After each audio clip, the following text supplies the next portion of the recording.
On a remote island, 4 women and 40 men are about to experience an intense and dangerous dynamic. TV journalists are reviewing footage of a prison island, focusing on a drastic change that occurred 3 years ago.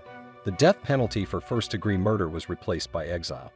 Now those convicted are sent to San Bernardino Island, better known as Prison Island, where escape is impossible due to surrounding minefields and heavily guarded waters. The journalists are planning to film the stories of recent arrivals, including Bobby, involved in a $2 million robbery, Lee Phillips, who exploded a bank after it refused to transfer her funds, Eddie Collins, who murdered a police officer, Bunny Campbell, who killed her parents, Schwoyland, who poisoned her husband, and Dr. Norman Milford, a notorious serial killer. The newest inmate is Carmen Sims. The TV crew is excited about their latest material, and Carmen arrives at the island escorted by a policeman who reads her rights and leaves her behind. As she settles in, she notices the bodies of deceased female prisoners in the coastal waters and sets up camp for the night. Unbeknownst to her, a man watches from the cliffs above. She struggles to start a fire until a stranger approaches, offering her some local tobacco. She declines. It's Dr. Milford, who mentions that the others are camped nearby and that there are about 40 people left on the island. When Carmen asks about the number of women, he says he wishes there were more, claiming that everyone there is a killer, except for him, as he's innocent. Carmen smiles knowingly. After their brief exchange, the doctor leaves, and Carmen spends the night alone on the beach. The next day, she heads to the prisoner camp. Bobby, now in charge of the camp, emerges from his hut with his assistant, Mac. Carmen boldly enters the camp and notices the overwhelming number of men and only 3 women. She attempts to speak with Bobby's right-hand man, but he quickly asserts his dominance. When she cries for help, no one intervenes, not even the women, who quietly retreat to their hut. Later, Carmen finds herself asleep on a mattress in the women's hut.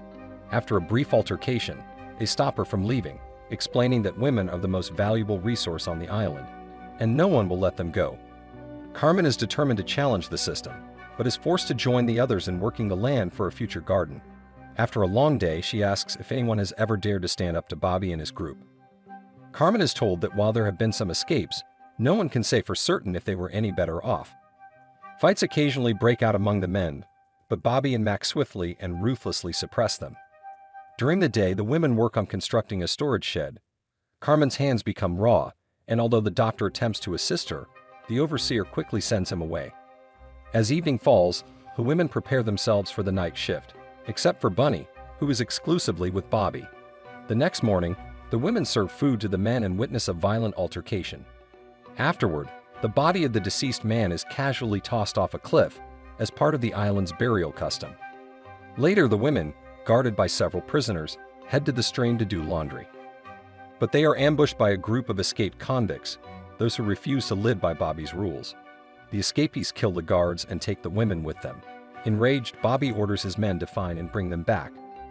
That night, the escapees sit around a campfire, eating freshly caught game and speculating on how furious Bobby must be. Over time, new relationships form within the group, built on mutual affection rather than force. However, Teller feels excluded, which bothers him. He starts a fight, but the others quickly intervene, making it clear that violence will not be tolerated. The next morning, the group prepares to move, knowing they'll have to change campsites every day. The women grow weary of the constant movement. At the stream, Lee finds saltpeter, sulfur, and chalk, which they can use to create black powder for grenades. Meanwhile, Carmen brings a poisonous herb that can be turned into curare, a poison her grandmother, who practiced magic, taught her how to make. Meanwhile, Bobby orders a comprehensive search of every bush on the island in search of the escapees. The next morning, Bobby's men attack the camp, resulting in a fierce battle with several casualties. Cornell stays behind to buy time for the others to escape and confronts Monk in a fight. The others flee, but one man is injured. To save him, Ade goes to fetch the doctor, but unfortunately, the doctor arrives too late to help. The following morning, the group gathers to discuss their situation, realizing they cannot continue running around the island indefinitely. The group realizes they must eliminate Bobby and his gang. Lee begins crafting grenades while Carmen prepares the poison. They bury their fallen comrade, and the doctor decides to stay with them. Meanwhile, in Bobby's camp, one of the prisoners builds a basic radio, and Bobby tunes into the right frequency. The men grind ingredients for gunpowder under Lee's supervision, and everything falls into place. Now they have real grenades, with only the fuse needing to be lit before throwing. At the same time, Bunny goes off to the waterfall, where she is discovered by Bobby's men. Bobby hears over the radio that a supply boat is scheduled to arrive in the morning. The group follows Bunny's trail and finds her tied to stakes on the beach, where Bobby starts whipping her with a belt. The women want to intervene, but realize they are no match for the gang.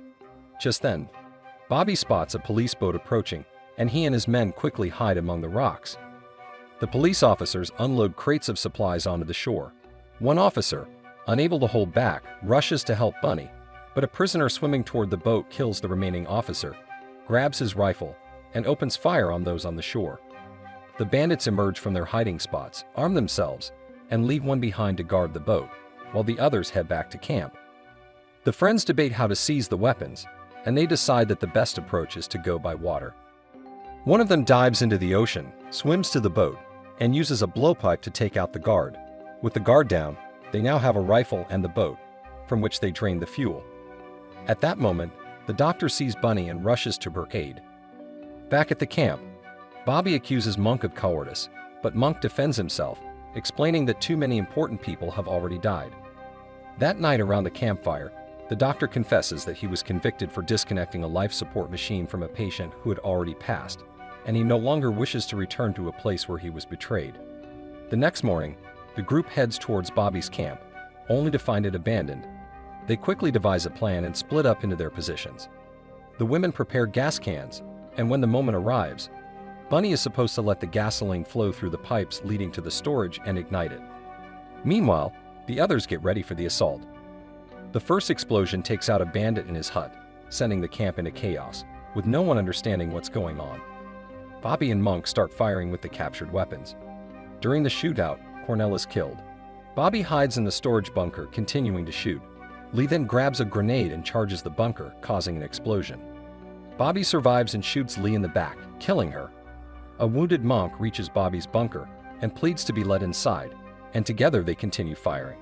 Monk grows frustrated as Bobby wastes too much ammunition. Joy signals to Bunny, but Bunny, in shock, forgets her role. She attempts to help the injured but gets shot in the process.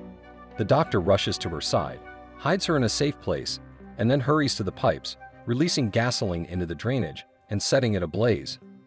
Bobby realizes the danger too late as the smell of gasoline fills the air. An explosion destroys the bunker, and a burning Bobby stumbles out.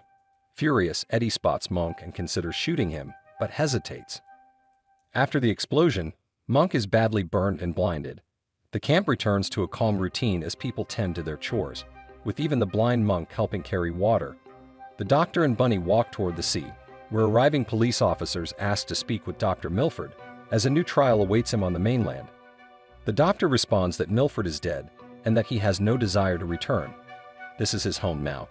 Just then, a new woman steps ashore, greeted by the words, "Welcome to Prison Island."